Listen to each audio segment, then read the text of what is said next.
കരിമലക്കോട്ടയിൽ കൂരിരുട്ട് തളം കെട്ടിക്കിടക്കുന്നു. പന്തങ്ങൾ കരിന്തിരി കത്തുന്നു. അതിൽ നിന്നും ഉയരുന്ന കരിഞ്ഞ മണവും പുകയും അവിടെ മാകെ പടരുന്നുണ്ട്.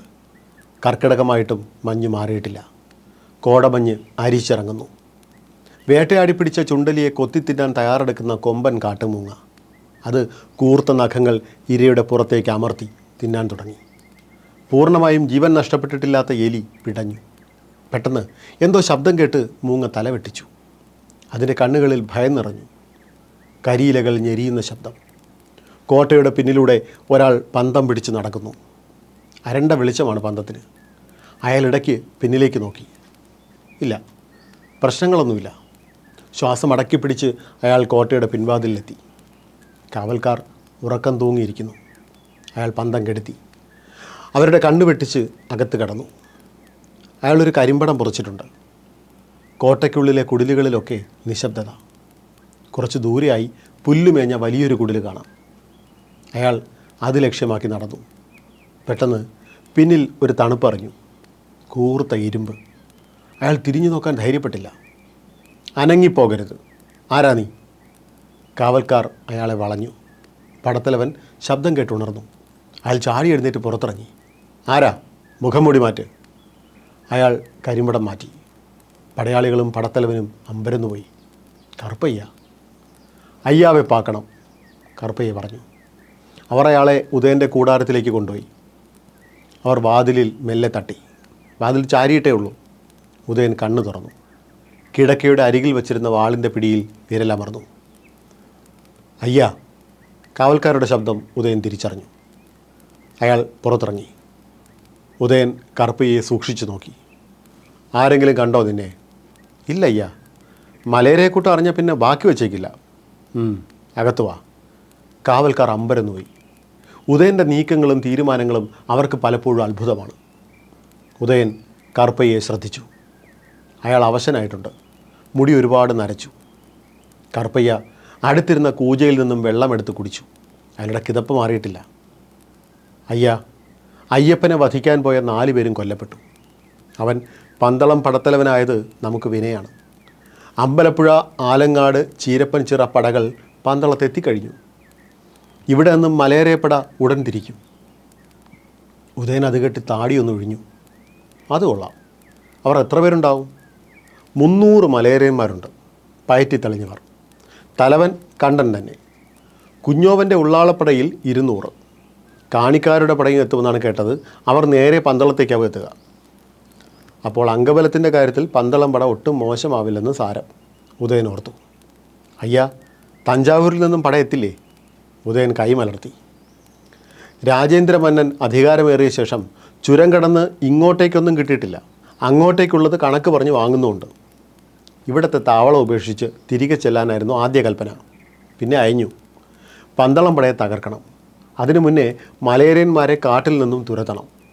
ഈ കാട് നമുക്ക് ഭരിക്കണം കറുപ്പയ്യ. ആവശ്യത്തിന് കരുത്തായാൽ പിന്നെ തഞ്ചാവൂരിന് ഭയക്കേണ്ടതില്ല. ഈ കാടും നാടും നമുക്ക് സ്വന്തം. അയ്യാ, കണ്ടൻ്റെ പട മലയിറങ്ങിയാൽ അമ്പലമേട് പിടിക്കണം. ശബരിമലയിൽ പാളയം തുടങ്ങണം. കരിമലയേക്കാൾ സുരക്ഷിതമാണ് അവിടെ. അമ്പലമേട്ടിൽ കാവലിന് ആളെ നിർത്തണം. ഉദയൻ തലകുലുക്കി കേട്ടിരുന്നു. ഇനി നീ വൈകണ്ട, പൊക്കോളൂ. പട നീക്കം കൃത്യമായി അറിയിക്കണം. ഒരുത്തനും ഒന്നും അറിയരുത്. ഉദയൻ കറുപ്പയ്യെ ആശ്ലേഷിച്ചു. അയാൾ കരിമ്പടം തലവഴി മൂടി. ഉദയൻ അയാളുടെ കൂടെ പുറത്തിറങ്ങി. കാവൽക്കാർ കോട്ടവാതിൽ വരെ അയാളെ അനുഗമിച്ചു. കറുപ്പയ്യ പന്തം തെളിച്ചു. കോട്ടവാതിൽ നിന്നും പുറത്തിറങ്ങി. അയാളുടെ ഉള്ളിലൂടെ അപ്പോൾ പല മുഖങ്ങൾ മിന്നി മറഞ്ഞു. കണ്ടൻ, കറുത്തമ്മ, ചിണ്ടൻ, അയ്യപ്പൻ, കോർമൻ കാരണവർ, അങ്ങനെ. പക്ഷേ താനൊരു ചോളനാണ്. അഭിമാനിയായ ചോളൻ. മലയരയന്മാരുടെ ഭാഷയിൽ പറഞ്ഞാൽ പെരുമ്പാറ്റ. മരിക്കുന്നെങ്കിൽ അത് ചോളനായി തന്നെ. അവിചാരിതമായാണ് ശത്രുക്കളുടെ മുന്നിൽ ചെന്ന് പെട്ടത്. എല്ലാത്തിനും കാരണം ഒരണലിപ്പാമ്പാണ്. വർഷങ്ങൾ എത്ര കഴിഞ്ഞു, എന്നാലും തൻ്റെ കൂറ് തഞ്ചാവൂരിനോട് തന്നെ. അയാൾ കരിമലയിറങ്ങി നടന്നു. അർദ്ധരാത്രി.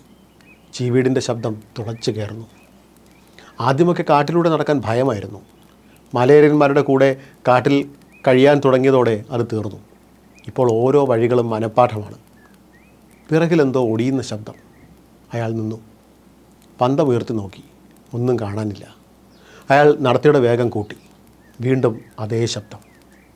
അതെ, ചുള്ളിക്കമ്പുകൾ ഒടിയുന്ന ശബ്ദം. ഉച്ചത്തിലൊരു ചിഹ്നം വിളി. കറുപ്പയ്യ തിരിഞ്ഞു നോക്കാതെ ഓടി. താൻ ഇതുവരെ കണ്ട കാടല്ല അപ്പോഴെന്ന് അയാൾക്ക് തോന്നി. ഒരു നിമിഷം കൊണ്ട് സമനില തെറ്റി. വന്ന വഴി നഷ്ടപ്പെട്ട പോലെ. ഒന്നും മനസ്സിലാവുന്നില്ല. കൂറ്റൻ വള്ളികൾക്കിടയിലൂടെയാണ് ഓടുന്നത്. ചിഹ്നം വിളി വീണ്ടും ഉയർന്നു. അയാൾ ഭയന്ന് വിറച്ചു. കാലുകൾ കുഴയുന്നു, തല ചുറ്റുന്നു. വീണ് കിടന്ന ഒരു മരത്തിൽ തട്ടി അയാൾ തെറിച്ച് നിലത്ത് വീണു.